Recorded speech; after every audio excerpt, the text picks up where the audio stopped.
Great. Hello world, Podler team back at it again. We are doing track 2 training, and it is the About Yourself section. So we've been doing it. Now we're going to continue on. We have like the general arcs, and we are now working on fleshing out the beats. Okay, so Mitchell, introductions. I am Nai Coach. With me I have Nai, Ben, and Mitchell. And Mitchell is going to start us off. So where are we with yours? All right, well, so I just sent you guys an email with my beats finally actually organized. I put them in order. It's not necessarily final. I might move some things around. I might split them up. Right. But yeah. So, yeah, it took me a little while because I ended up splitting up a lot of them. And like, there's so many in the middle here. I might split it up into a few sections and into two sections additionally to what it already is. But wow, there's a lot of stuff here. Yeah, I have 43 beats nice. currently. Cool. So I have more than enough. That shouldn't be a problem. And there's some of these. I'm looking at the email now. Nice. Excellent. Go ahead, please. So yeah. Yeah, I haven't actually I still haven't written any of the beats. If you want, maybe we could work on one tonight since I actually do have maybe a better idea of how this is gonna look. And I've just been thinking about it more. Do you want so for right now then, since you sent the email, do you want to give us a tour of this? I can do that. Yeah. Kind of like what you've done since last time. Yeah. So basically, I have the growing up section first. That's just got 7 beats. I talk about some of my obsessions as a kid. I call them secret obsessions. I guess I kind of were in a way. I took that kind of approach to it. I wanted to like learn everything about it. Talk about some of my friends early on. I had my 3 best friends throughout my early years, and then some of the stuff I'll do with them, like role-playing games and video games. I talk about tennis. That'll have its own beat for sure. Then I talk about introversion and stuff, and the importance of that to me, and how it led to my introduction to typology, which is that's one beat, and then my ensuing obsession with typology, but like not really finding the answers that I needed, and then that segues into Podler, obviously. So breakthrough, and I thought about it for a while and stuff, and then I saw it being designed for the forum and stuff, and then hang out with you guys for a while, and I was kind of in, and talk about some of the different heroic gains I got. I put two sections there. So the first one, I guess, just relating to maybe more general principles, I guess, and the second one relating to areas I feel I've kind of improved.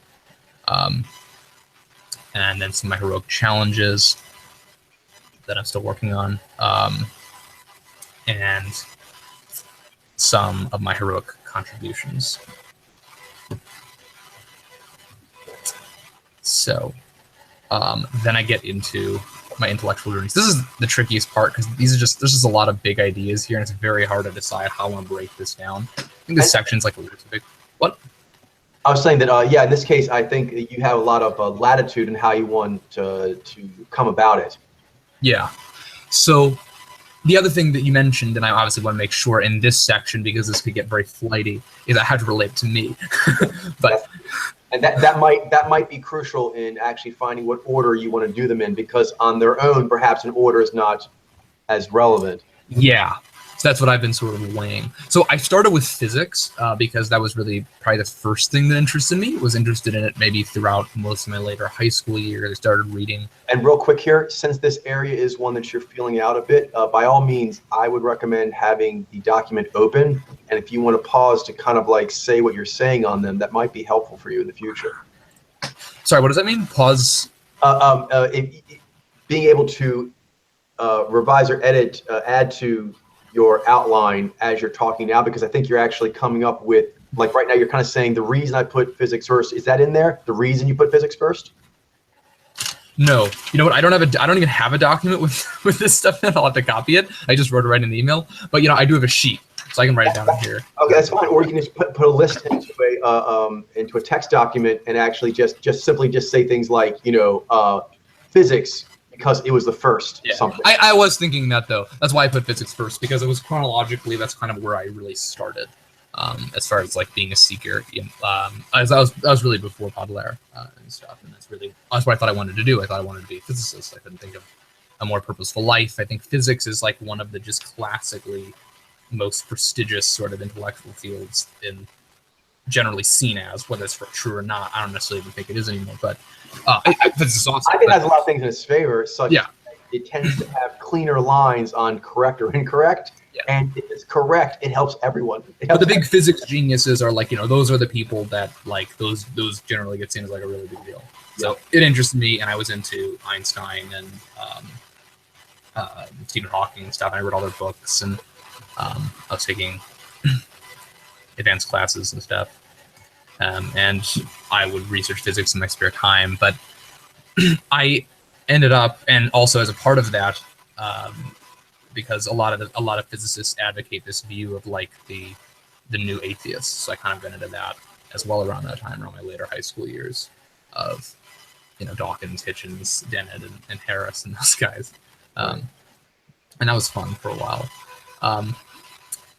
And I got kind of opinionated about it, and debunking non-science and stuff, because I liked science a lot, so it was very easy to develop that as a passion. And I wasn't really raised very religiously, so because like my parents are both not, they were both raised a little more religiously, but they have different religions. So like my dad's Jewish and my mom's Christian, so I was sort of very hands off in that regard. So I was just very free to kind of develop how I wanted to. But yeah, then I kind of went with that for a while, and that's what I was studying for my first year or so in university. And I just, through all the people I met and all the discussions I had that year, I learned so much, and I spent a lot of time just simmering in that. And I ended up actually getting kind of bored with it and finding it kind of limiting. And I found out some more of the problems with it by researching some authors and stuff. And I had more, I think, I need to keep in mind. Sorry, I may have zoned out a little bit, but there was a problem. What were you having problems with? With physics? Well, was it with physics as all, or just pursuing it myself as a field, and just some of the limitations of what the field is doing compared to maybe what you believe by reading, the most common popular books on the topics and stuff. Gotcha. So yeah, So, start examining some of the kind of boundaries of that. That led you to what is Ben? Are you asking? Is that what took him past the new atheists? Oh no, I was wondering. So you said something about like popular books compared to what's actually being done. I'm a little bit confused. Sorry, about what you mean. Sure. What was your confusion? You said something about like it's limiting compared to what you might think from popular books. I didn't really understand that either. I think what Ben might be saying. Correct me if I'm wrong, Ben. 'Cause I think I was seeing this as well. I was kind of waiting to see where Mitchell was going with it, but it seems like you were describing a dissonance that made you move on. We're not quite sure what that dissonance was. Yeah, that's kind of. Yeah, right. Obviously, I mean the beat's going to get more into that, but I was kind of waiting to see explain it. But I am also myself. But basically, yeah, you're right. I mean, there's indeed a dissonance there. What is that dissonance? Well, it's pretty complicated, but I see. Okay. like these are like. Well, we have a complicated relationship, me and physics. So, but that's okay. So, but we have purposeful vagueness now. So you're choosing vagueness on purpose. That's fine. Yeah, the beat. We'll get more into it. Let me like the point of the beat is to unpack that. But if you want to actually understand the arguments there, I mean, you can read Smolin and Voigt and Unziker and people like that if you want, and more besides. But anyways, then also just some of the problems with more materialistic philosophy and the kind of nihilism of it, and how I got into philosophy because I was also studying some of that at the same time. And obviously philosophers, depending on their bent, make a point of trying to understand the limits of science and stuff, and even criticizing like the practice of it. So I was studying Rupert Sheldrake, and he wrote a really good book about the 10 dogmas of modern science, very present in what sciences are considered important, what we actually think we know, what really don't, etc. Some things outside in the purview of science that people like Terence McKenna and other psychedelics researchers get into, and then people like Alfred North Whitehead and Matt Segal, who was on one of my quizzes, who study ways to make modern science have a more compatible metaphysics with a more sustainable ecological world, and also more accurate at the same time, called process philosophy. But yeah, so I started getting more into philosophy because of that. And I learned when you get into physics, it's very important to understand, to get to the higher levels, you have to understand mathematics. So I got really into that and a bunch of different versions of it. And I'm still studying now branches like category theory, and some of the outer reaches of it, like chaos theory, which is really cool. It's basically a branch of mathematics that studies systems that are hard to model in simple deterministic ways, like most of what we study in our simple physics theories nowadays.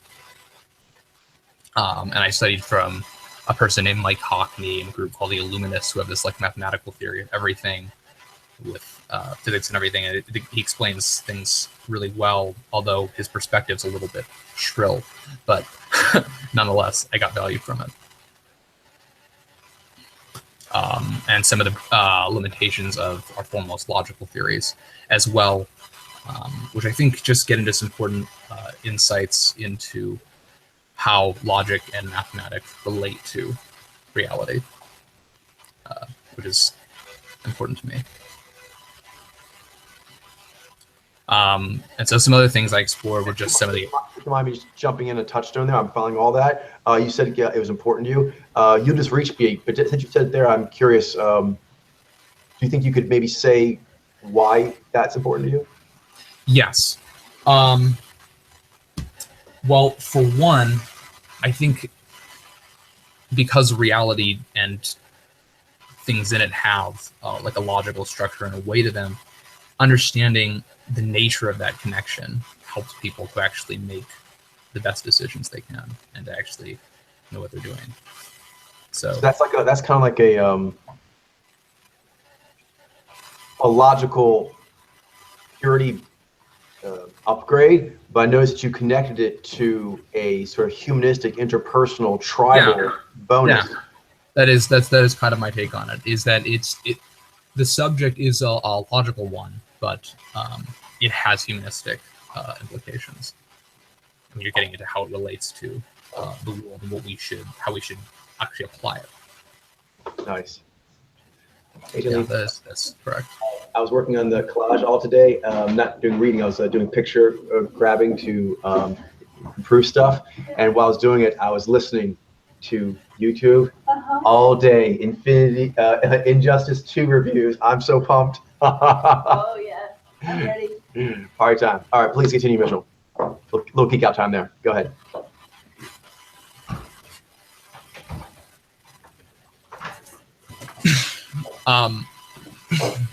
So yeah, I explored just some other people who are often known as being very intelligent, just to learn more about that and why they might be considered that way.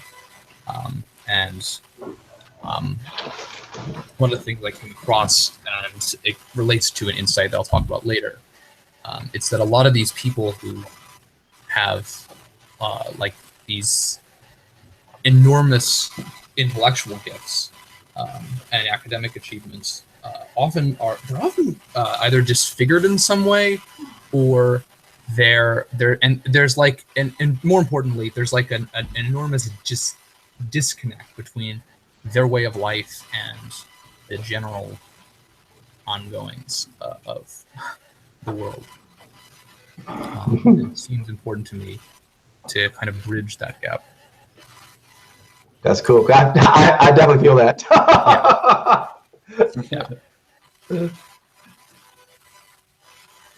I guess the whole like, I'm not sure if this relates to it all, but I guess the whole like ivory tower like concept of Precisely. You know, Actually, that relates to it very much.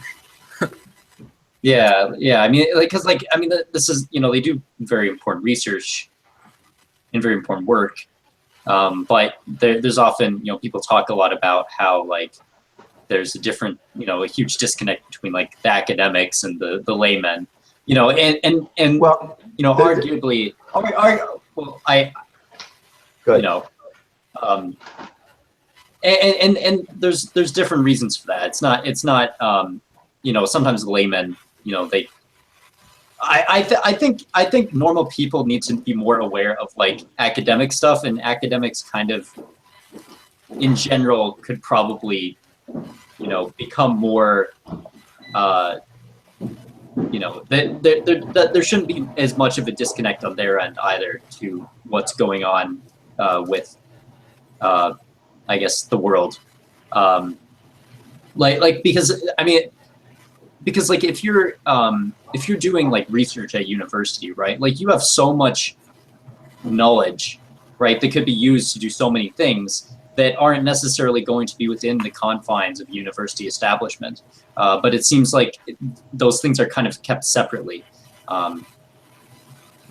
And I guess that's very, very high level. It's not. I'm not really going much into specifics or giving, Right. examples. But makes sense. Yeah, that makes sense what you said. For myself, I actually took a different angle on it because you were taking the disconnect between, say, academics and lay persons. That's actually not the one I identify with, because I clearly don't identify with organized schooling in general. That doesn't serve its purpose, but it hasn't been a fit for me. No, I was thinking more about the sort of feral first ends, you know what I mean?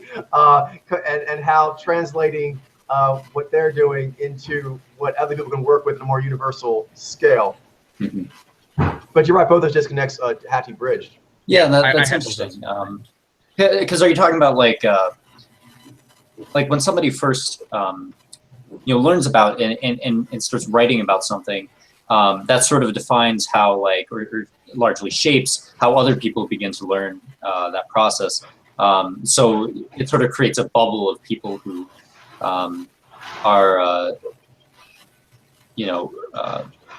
or it creates an effect where people who learn about that just tend to do things a certain way. So it creates memes, I suppose. Is that kind of where you're getting at, or is it something different? Well, I don't know what I can't speak for. I can say what I think Mitchell said, and then I can say what I said. I thought Mitchell, but maybe I was wrong. He was talking about bridging the sort of ways of life of those who are, you said, kind of great thinkers. Either great thinkers or even maybe kind of out of touch thinkers. Gotcha. So I think I actually really had kind of both of what you were saying in mind. It's a big topic that interests me. Yeah, because see, there's several ways to kind of interpret that way, or actually maybe more like not interpret, multiple ways to sort of pursue it. Yeah, there definitely are a lot of angles to the topic, and I'll kind of get more into that in terms of my projects as well. Oh yeah, so I guess concept of like, first people to look into something, or is that like? First people to look. There's different like intellectual, like what's going on. There's lay people, there's academic, then there's like professionals, which is separate. Yeah, I didn't just mean first people to look into something, although that may apply in some cases. Because I know like a lot of people who I guess become really famous in academia are oftentimes the people who like conducted the most like earliest on. Like who conducted and discovered something really early on, and then that makes them really famous, and they can be labeled a great thinker for making those discoveries and contributing that work. Right. But oftentimes it might be so. And also just very unusual people with strange gifts. Yeah. Like Jacob Barnett, for example. He's a physicist who works at the Premier Institute. and he's like younger. He's younger than me, I think. And he had his PhD 2 years ago. And when he was like 12 years old or something like that, he was working at Harvard. So he's an unusual person. Right. And oftentimes those people have unusual contributions, but sort of bridging how they relate to the rest of society of their time or area. Sometimes it is not very successful. Yeah. Child prodigies, actually. No. Actually, yeah, immensely not commonly. All right. Not never, though. So another topic I got into was metahistory, which is basically studying just the overall evolution of ideas and the way civilization and cultures have shaped them, and culture and they in turn have shaped civilization and cultures. So that I actually got into. It relates to mathematics because mathematics is one of those things that's grown throughout civilization. And it had an enormous impact on it and it on mathematics. In turn, it's just a very old discipline that way. And one of the thinkers who wrote a lot about it was Ralph Abraham, who's also a chaos theorist. He studied. He actually bases his whole curriculum of mathematics that he has on how it evolved throughout history, because he has a theory that it teaches people the mathematics better. I like that a lot. Yeah. He's a Nietzsche, I believe. Actually, not think about that. We have quite a few Nietzsche mathematicians. Think about it. A lot of, not maybe not the most, but I think the Adsers probably do. But I think after that, the Nietzsche probably are. So, yeah, I look forward to actually getting more into the stem and leaf bubbles with you. And kind of see why, because there's something about mathematics that seems like I can see why, like maybe those Nemojos would be more, not that Nige don't ever get into that or stuff like that, but and Vaishnavi, but like it's maybe more like, I don't know, hold in space in a way, as compared to other disciplines which maybe have more like applied quality to them. So it's not a strict one-to-one at all. But I can see that. And of myself, the sort of mathematical nature of the phenomenon is not what I was pulled towards at first. It was more the meaning and sort of movingness of story and characters and what's going on. And then the math sort of present itself. But I mean, there is definitely something that everything is math, because the Mojo phenomenon is also math. So micro, macro, and apex, they all have math to them. So anyway, one of the thinkers that was really like foundational in the field of metahistory was Oswald Spengler. And so he was really into a lot of philosophers before then that informed his thinking, or maybe even more famous, like Friedrich Nietzsche and Goethe and stuff like that. So, and the German idealist school was really probably, there's probably two areas throughout history where you had like the biggest booms in philosophy, so to speak. So there's like the Greeks, generally. They obviously very, very famous in Plato, Aristotle, Pythagoras, Heraclitus, people like that. And the German idealist period, where you had people like Kant, Nietzsche, Goethe, Schopenhauer, etc., and kind of Jung. Although he's sort of a footnote to most people, and certainly to us. But it's like the footnote Jung of the is footnote. But I guess we shouldn't say that in terms of like how he did obviously have a large impact on people. yes, he did good work. But in terms of like, I guess what we I don't know. I guess we don't have the best relationship with him, I should say. But yeah, Right. we do understand. Yeah, That's probably a better way of putting it. yeah. My take on it personally is Very into that I think he actually did make a very significant contribution, and that was important, and that he had genius to be able to do that. That was clearly higher than those around him. So I give full props for that. But he had some things that were missing and were character things he could have worked on. But overall, I think he was a great person. But the Jungians themselves tend to be much less spiffy than Jung himself. In fact, Jung had a hilarious quote at one point near the end of his life where he said, "I'm glad I'm young and not a Jungian," or something like that. So he actually did not like the way people interpreted some of his work. He actually had a very, I don't know, what's the word? No, I'm very particular about it. Yeah, understandably, because I think that clearly they weren't doing a lot of seeing. They were kind of just taking ideas in their head and weren't really able to kind of observe nature, reality, whatever you want to call it, the obvious, at the level he was doing. But they were definitely doing something, because he you know, the four humors, I think whoever came up with that was seeing something. I think Jung was seeing something. I think the whole Myers-Briggs thing, that in order to realize there need to be 16, they were seeing something. But usually those afterwards often aren't seeing it as much. And that's why with what we're doing, I really want to emphasize that we have to kind of stay on the actual evidence. It's very dangerous. This is how a lot of theocracies happen. It's very dangerous to transfer from direct evidence to writings about evidence. You know what I mean? Because it is helpful, but you never can actually relinquish the authority of observation, direct observation. That's the key. Sorry to go on there a little bit, but I really give Jung his credit. I do think he was an impressive seer of things that are going on with humans.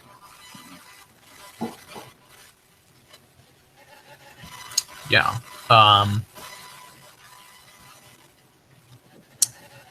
So what basically relating these last two beats to me a bit more, so like on the meta history, like I gave that connection to mathematics. I think that's an important route, at least, even if the field's very incomplete. Obviously, I mean, studying meta, we're still learning how to read humans. Learning how to read like the whole movement of civilizations is quite complex to do well.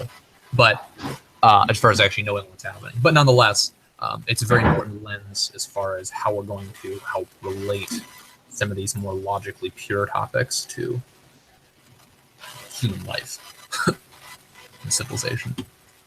And continental philosophy, which is where I went with that, which is that helped me, I think, get more interested in expressing my ideas in just a more poetic kind of way.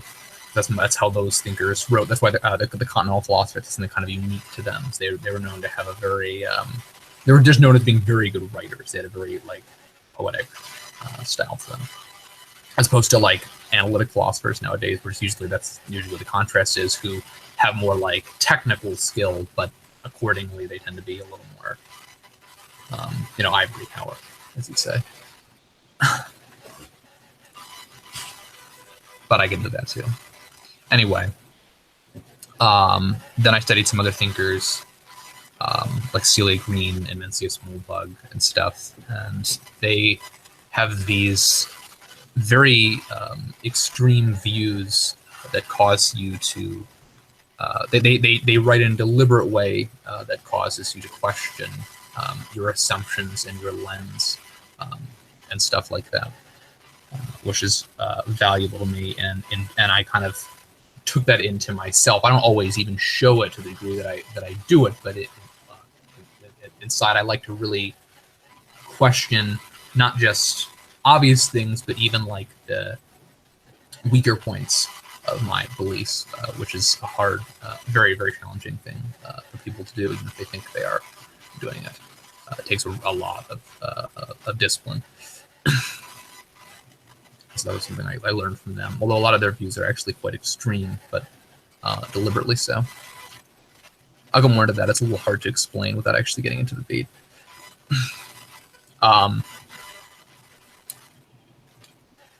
So another topic that interests me is obviously consciousness and its relation to quantum mechanics, and possibly even the motive phenomenon, actually, because what's his face? Malcolm on the forum wrote a post about how he thought the theory of Roger Penrose's interpretation of the wave function collapse in quantum mechanics could actually relate to the Mojo phenomenon and consciousness. And I had gotten those ideas a little bit before, just out of like vague interest. And so when he posted that, I researched it more and kind of got more back into it, and some of the people who talked about it. And so I'm pursuing that to this day. So that's another area. Again, it's kind of hard to really get into that one, I guess, without getting into more of the technical details. Obviously not too much, because it's only a beat, but a little bit. And then some other ideas I got into are actually criticizing our modern, criticizing and even like putting more center stage are more biological understandings of things, like evolution, Darwinian understandings of evolution, and neo-Darwinian understandings of evolution. And so I've studied some thinkers that have criticized that, and also biocentric thinkers like Robert Lanza, etc., who I think you're familiar with. You did a blog on it at one point. And I want to explore also how that relates to the Mojo phenomenon, because we live in a Mojo-centric universe, which is a little bit different than biocentric. So there's some wiggle room there. Because Mojo, like we talk about the 4 languages, the language of Mojo, humans, it has a way to it, but it's like broader than that, and it goes even beyond animals, I think. Although I think that's probably what it relates most to, but yeah. I'm really excited. Just you guys are really cool. I'm very, very excited to see your starter package and then where you go from there. So please continue, Mitchell. But just want to say this is great. All right, good. So then I get into the more analytic philosophy and philosophy of language, which is what I've been studying more recently, like the past year or so. So that's why I put it here. And it's quite important to me as well. Language just helps people communicate their ideas better, and it provides a great avenue for having diplomatic exchanges. I feel having a kind of, why I care about things like semantics and stuff like that, is that it can seem to some people like it's like maybe not the most important thing, but I feel like a lot of times when people say that, they're actually, it's often because they don't really want to consider certain things. But if you have a certain responsibility to the way that you use language, because it is very powerful, and could do things maybe that it shouldn't.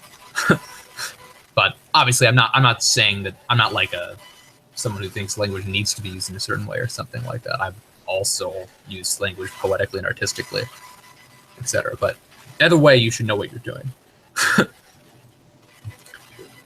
So, yeah, I studied a number of thinkers in this area, and the first half or so, the positivists, Wittgenstein, Frege, Quine, and Putnam, relate more to how language relates to science and forming scientific models. It's like philosophy of science and like the analytic synthetic distinction, like what in language is logically necessary and what is actually falsifiable based on experience and stuff like that. It's actually a more challenging question than you might think. And like, to what degree can language get at truth? How does synonymy work? It's like synonyms and sameness in meaning.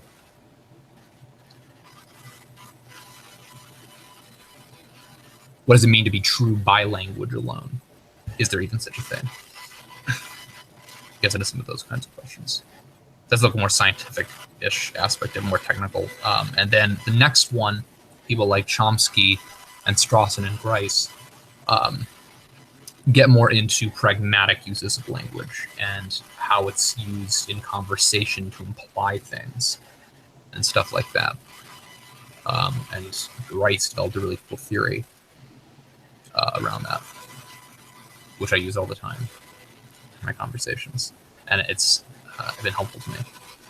So I can explain why that is there. And then philosophy of science. Philosophy of science really interests me because we've had so many debates on that throughout the years. It's very important to us how science works because we're coming forward with like huge deal new discovery. So I really wanted to get up to date on like who are the best thinkers. Well, not the best, but even necessarily, but like, well, maybe, but just what do people understand by philosophy of science nowadays? How are people doing that? And so some of the people I study are like Kuhn, he's the guy who really focused on like paradigms. I don't know if you've heard of him before, and how the scientific community, there's like normal research and there's like paradigm breaking research, explaining some of the differences between them and the problems that can arise there. Karl Popper developed the theory of falsificationism, and you can never really prove something true, but you would accept a theory, or you would go with a theory that boldly predicts things that could be wrong and stuff like that. That's falsificationism, basically, in a nutshell.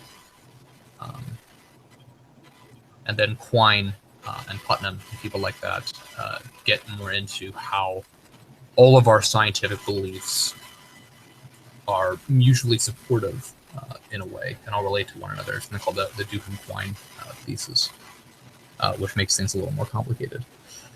Both for people who would want to defend any particular theory because of a particular experience, or people who would want to even criticize it because of that.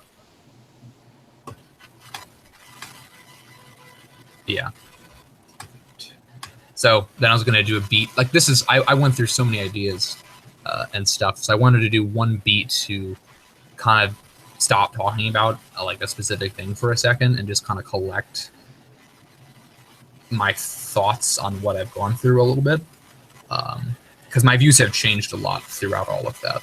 Like I had a lot of ideas maybe that were more extreme in various ways as I went through this, but as I go through it, I develop more and more perspective on things. And now I feel like I maybe have a more even sort of mellowed out, tolerant perspective in a way of even some of the ideas that maybe I felt really strongly about before, or that maybe I even came to reject them. Basically, I've kind of fit them into a broader synthesis. So what is that?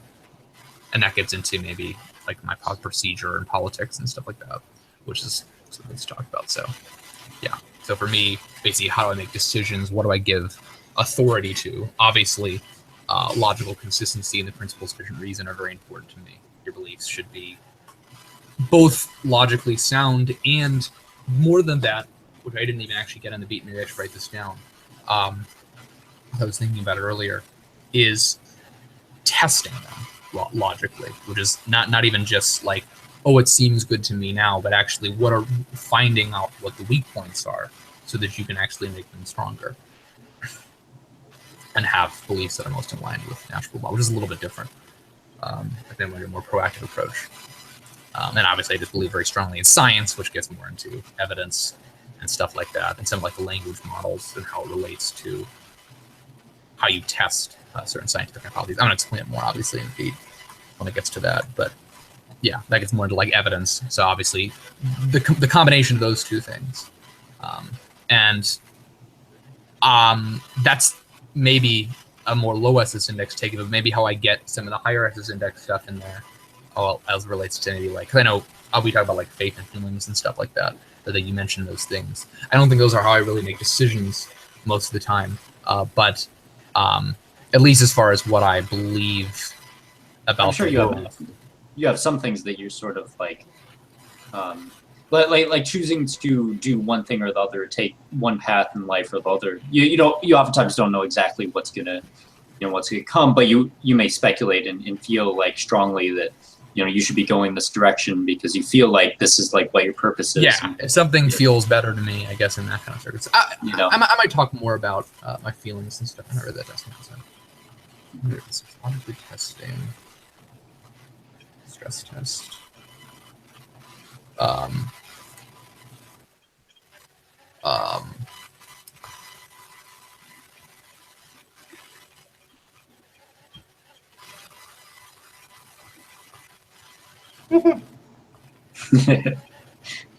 Oh, was I live? I just asked Charlene about the game. Do we have to do anything? And she says, no, it's set to auto download. And I was like, What game? Injustice 2. Oh wow.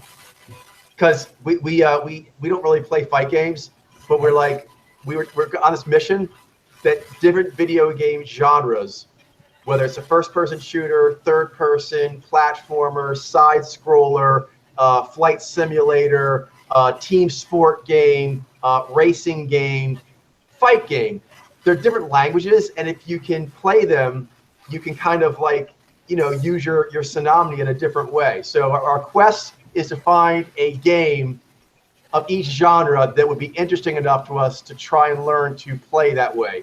Anyway, for little mental development. So Jailene has been resistant, which is fine, to fight games. She doesn't like violence, which is awesome about her. So she was not keen on them. She also doesn't like hunting games because same reason. But we play Horizon Zero Dawn because they have metal machine animals. Machine animals that run around and try to eat people. She's like, okay, they're machines, not but animals. I'll play the hunting game. And now DC Heroes is like, okay, if ever we're gonna play a fight game, because she likes Gotham and all that kind of stuff. So yeah, we're playing a fight game tonight. Sorry, please proceed. That should be fun. Yeah, and then as far as getting in because you can talk about logic and evidence all day, but even throughout all of this, you want to make sure you have everyone is healthy, physically and psychologically, and stuff like that, and that you're not detaching from what it means to be human. Yeah, I'm gonna get more into that a little bit. I think there's a lot more to say on my procedure than that. Might split up into more than one beat. Okay, and then politics.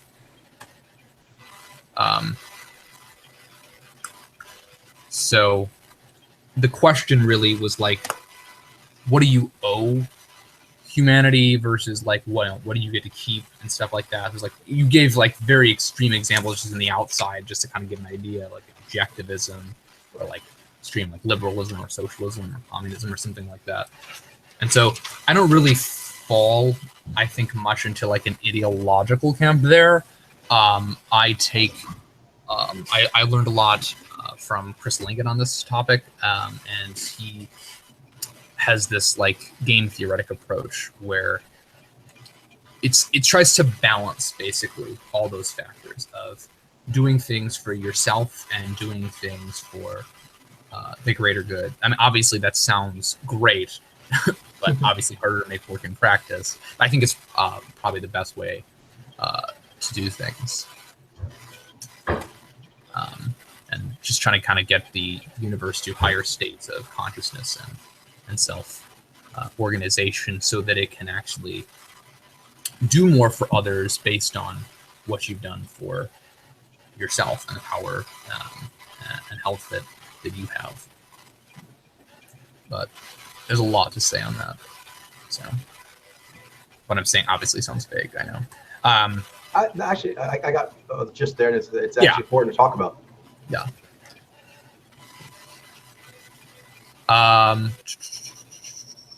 So, and as part 2 of that, I have a special sort of section on maybe why I probably, generally speaking, have more sympathy for individualism than collectivism. I'm not total, but generally speaking, I think I lean more in that direction just because I think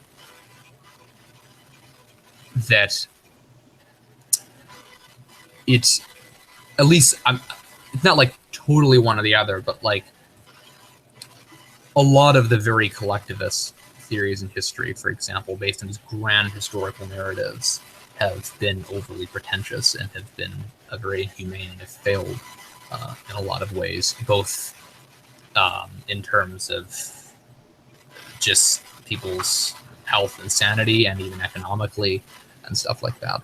So I'm not against, I wouldn't say collectivism, but I think it makes sense more to do if you're able to act effectively and compassionately based on really knowing what you're doing. There's been, I think, too much of a problem, generally speaking, in people who think they know what they're doing, but they don't know what they're doing.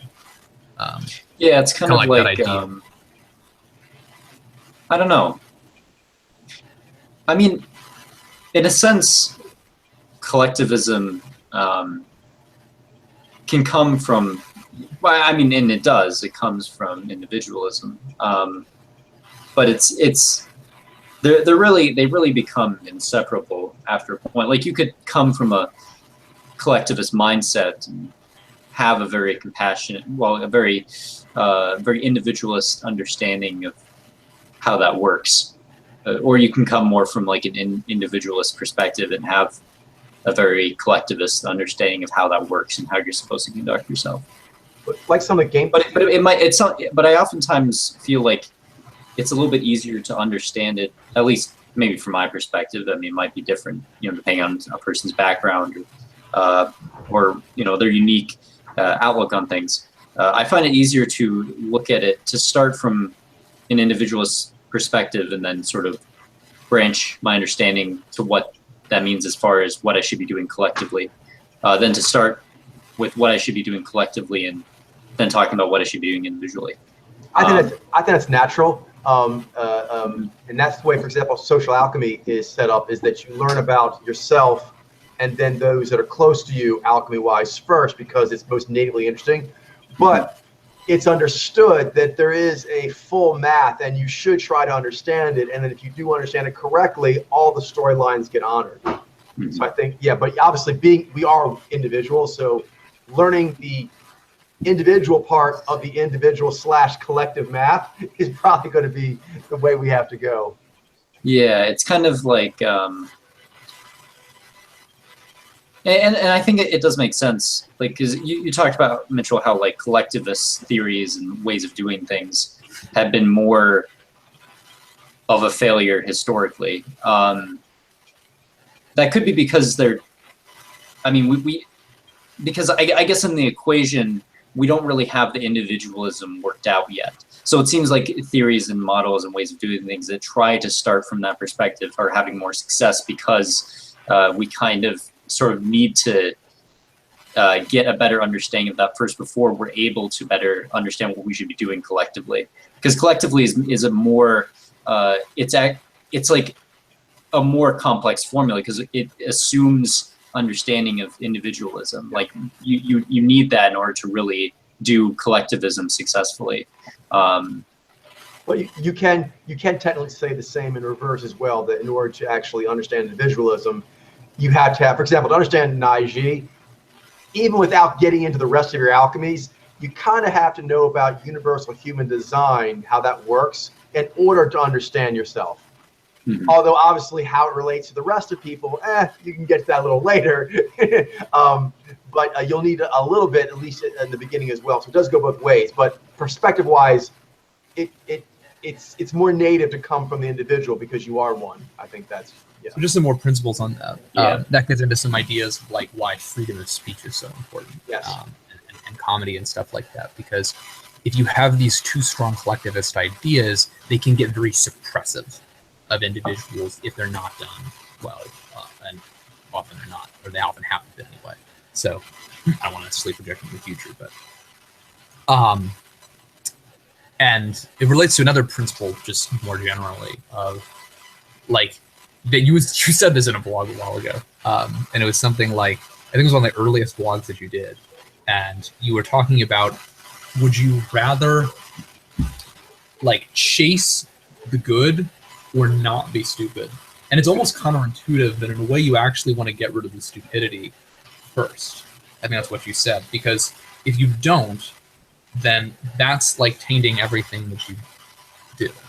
Whereas if you get rid of it first and then like obviously you want to chase wisdom and enlightenment and doing good things. That is really important. It's not that it's not, but you want to purify yourself with stupid first. Obviously, that's one way of putting it, but yeah. No, yeah, it's true. It's it's the same. Like getting your finances in order. It's hard to beat getting rid of debt first. I think most financial analysts will say they'll have different views on some things, but on that, everyone's kind of the math is in.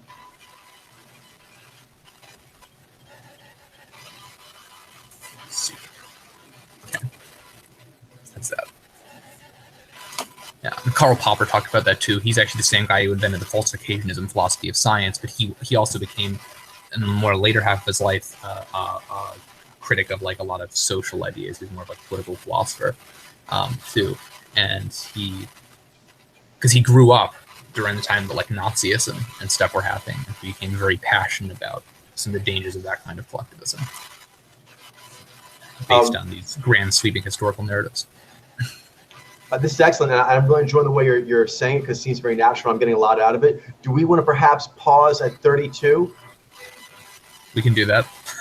And then give the rest of the time over to Ben, and that way it's a nice pause point. And then the other chunk we can get it next time. Next time we do that the last part, and then also start or try writing a beat.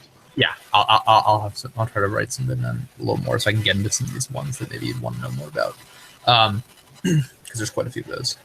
And so last beats, just as a part of the politics, obviously technological innovation is going to be really important in the world we live in because it's already happening and has so much power and momentum that we just have to kind of accept it and use it and develop a more friendly, loving relatability to it. I think because it's just happening. Like I don't see how you can get out of it or why you would. Combination of like how it would be happening and why you'd want to positions that try to get like overly anti-tech. I think we're going to get a lot of problems. So that's an important aspect of the politics. Yeah, that's really interesting.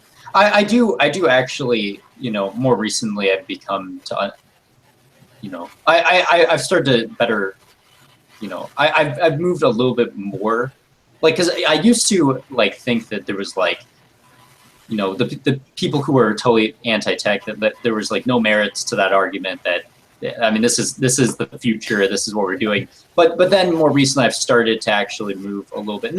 I'm still, very progressive on technology, of course, but I've started to better, I do actually understand that there's likely a lot of negative implications in terms of how people are using and handling technology, that people are using it perhaps irresponsibly for their peak pathways, that people are becoming perhaps lazier than they otherwise would be because of the way that they use technology and the way that they depend on it and the way that they what it does to people socially, because of what people allow technology to do to them socially and to each other. There's a lot of, I mean, I don't know exactly what's going on, but it definitely looks like there's a lot of truth to that. The dangers of technology, both, it's very powerful, but it definitely looks like it needs to be used responsibly because it's so powerful and because it does so much for us. Absolutely. I just wrote a piece pretty recently on my blog where I was discussing how the last 10 years, the 5 most powerful companies, other than Microsoft's been in top 5 for most of it, but the 5 most powerful companies have shifted completely. And now it's like these big tech companies are like all the most powerful companies in the world. And they're like almost, there's a question of like, are they becoming monopolies? Are they becoming too powerful? like is Google like taking over the world or something? Like, yeah, they're buying all kinds of shit. Google, like Facebook, Amazon, Microsoft, and one more, Apple. Those 5 companies are currently the 5 most powerful companies in the world. And Microsoft was the only one of those that was 10 years ago. And Microsoft's actually kind of sliding. And it's like Google, like, think of what that does for us and how important, how the kind of power they have in presenting and deciding whether a smaller company lives and survives based on their information that they put out there. Yep. It's like there's a worry that it's becoming like a monopoly, like maybe as a comparison of a crude one, maybe it's not a good one, but like telecommunications was a while ago, and there was some stuff they did with AT&T with like selling their patents and stuff. Yeah, it's absolutely insane. Like they have like all of this, like, and they have all these people too, like analyzing all of this data, like all of these developers making all of these apps, and they're just running everyone out of the market in every on like every front, you know. So there's the question: should we not let them buy other companies anymore that are big, and stuff like that? Big questions. Yeah, like I said, this is exciting. I look forward to seeing your guys' videos and then actually like talking back and forth and doing response videos to each other. And That's been great. It's great. It's going to train us because I want to get. We're very good as public intellectuals because we have a lot to say to help people out, and we want to be good at that discourse. So I think our theory is strong, our data is strong, and we're strong in general. And each of us have like a different voice. So I'm pumped. We are an awesome team of enlightenment. So speaking of which, Ben, what would you like to do today? What have you done since last time for us to go over? Oh yeah, sure. I did a few beats since last time. Not a whole lot, but I figure I can probably go through them in the next 20 minutes. Yeah. I mean, they're pretty short because they're just like straight to the point stuff, but at least right now. But yeah. So last time we covered. We covered like some of my, we covered the family stuff and we covered some of the friend stuff. And then now we're getting into the transition that I had in my, I guess, behavior or I guess riff or what have you, moving from Arizona to Minnesota. So moving from Arizona to Minnesota was hard, both physically and emotionally. I was, I was often stuck waiting at the bus stop in sub-zero weather. And when I would get to school, I didn't really have any friends, that I would talk to for about the first year or so. And for me, that was pretty significant because I was pretty young at the time. It was an age where I wasn't really young enough to not, for that kind of thing to not really, matter. But I wasn't old enough to really be super good at adapting to a change like that. At least I felt, for me personally. I became much colder, more distant around others, and I began to ghost walk a lot more through the day. I would do that before, of course.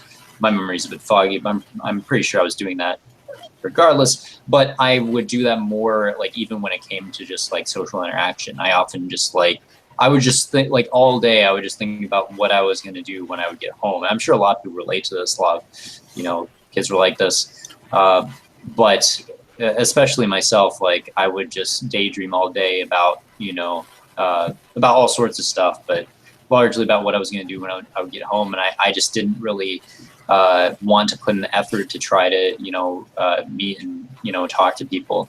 I was afraid partially, but I also just, I began to just not really see it as a really worthwhile thing to spend my time doing. And then this next beat is very similar to like the previous beat, previous beat, but it's a little bit different. It talks about the social aspect of school. So I think, it's going to get to the general concepts, but it's more like an overall beat. So I'm wondering, like, whether I should break this up or something. But I should probably actually go through the beat first so you know what it is. Okay, yeah. But yeah, so so I was pretty outgoing in my earliest school days back in Arizona. Sure, it's true. I did drift a lot. Even then, my whole life, I've sort of been very, daydreamy. But back then, I was much more, I was much more loose, goofy, outgoing. I was just kind of like I don't know exactly what I was like for sure. It was a long time ago, but I do know I was much looser and sort of funny and, and I still am funny, but more like in a sort of goofy, goofball kind of way. I don't know, something like that. It was harder to meet people when I got to Minnesota, partially because I didn't really know anyone at the time. But I think the main reason is that my attitude towards meeting and talking to people changed. I began to find it more comfortable and easier to just not get involved out of fear of what people might think, but also knowing that there are many things that I could do on my own at home that I wouldn't need other people for. I spent a lot of time, people watching, and there were times where I had groups of friends I could hang out with, but I was on my own most of the time throughout my school days. Me and my spirits. Indeed. So, hold on. Unless there is I think perhaps this could be combined. yeah, One. I think combine. I mean, I was thinking either I would combine it or I would try and like divide it some way, but it seems like it's really just one thing for the most part. So I think it'd be very powerful beat when you break it down to probably like a good 5-sentencer, a chunky one. But I think if you take the two of them and make it into a single chunky beat, I think it'll be very powerful. Yeah, I think that'd be good. It looks like this one. Let's see, how many sentences is this? Is this second one here? Let's see, 1, 2, 3. Actually, I think the one I just gave was 5 sentences. Yeah, and the first one was what? First one was only like 3 sentences. So right there. So if you could actually take those 8 sentences and make it into a single 5-sentence. Okay. Yeah. So I can maybe and a lot of them I'm just kind of saying the same thing, right? So, exactly. So if you kind of just take the repeating sections out, I think there was some new stuff. And just make sure. Yeah, each one kind of gave its own like sort of angle to it, so I could probably like find the best of each and sort of make one. I think that'd be good. And the thing is, like, I mean, this does like put me below like 36 technically, but I know like, I mean, there's so much other stuff I could just add at the end. I have enough beats where like, okay, if I end up like 32 or something, I'm sure I can find 4 more. Yeah, exactly. At this point, though, you want to find a nice strong arc that you really identify with. Yeah, I've got the arc, and I'm fleshing beats out, which is the important thing, I think. Mm-hmm. Were those the 2 you had? Are there any more? Let's see. I think I have one more. Actually, I think I have 2 more. Okay. So I have the role-playing games beat. So I spent countless hours playing role-playing games when I was younger. Something about always getting the next step or the next level was very motivational for me. You would, always be something to strive for, always be, something to gain because of the implication, but also because of the implications of where that might take me, in a massive world with so much to do, as these games would always, or so often have. My imagination about what I could do, right, in video games was totally out of the scope of reality, but in a good way, right? I was very imaginative, right? I actually felt like I was like living, in this world, and that I could literally like go and do anything, I mean? So it was totally unrealistic, but it was, it was very powerful imaginatively. It was very, very spiritual in that sense. Like I would oftentimes like have dreams about like, I would go and find this like hidden thing in this game, and it would take me over here, and then I would get exactly what I need, to get this to this next stage. And it would be like this complete like, I mean, it would just be like this full blown like story that like wouldn't exist in the actual game, but like I thought was like possible, or I imagined it to be. So I just kind of got lost in that, especially like when I was really, toward when I was a bit younger. Let's see. But I thoroughly enjoyed to learn a lot about life, doing this as well. There's more practical things, but also it just gave me a strong sense of imagination that I took, and really, it really helped give me a good, connection to my spirits and my overall process. And also, I took that to, Podlayer as well. That's good. How'd it feel? That felt good. Yeah. Nice. And then there's one other beat. This one's a little bit shorter. I haven't really finished fleshing this one out, but I have some stuff written down here. Gotcha. Because like the next one I covered RuneScape, but we already did that beat. So then the one after that is on is on some of the hacking I did. I spent a lot of time, hacking when I was younger. Really, I like just hacking video games. I would, I had this thing called like Action Replay. I have that. It's amazing.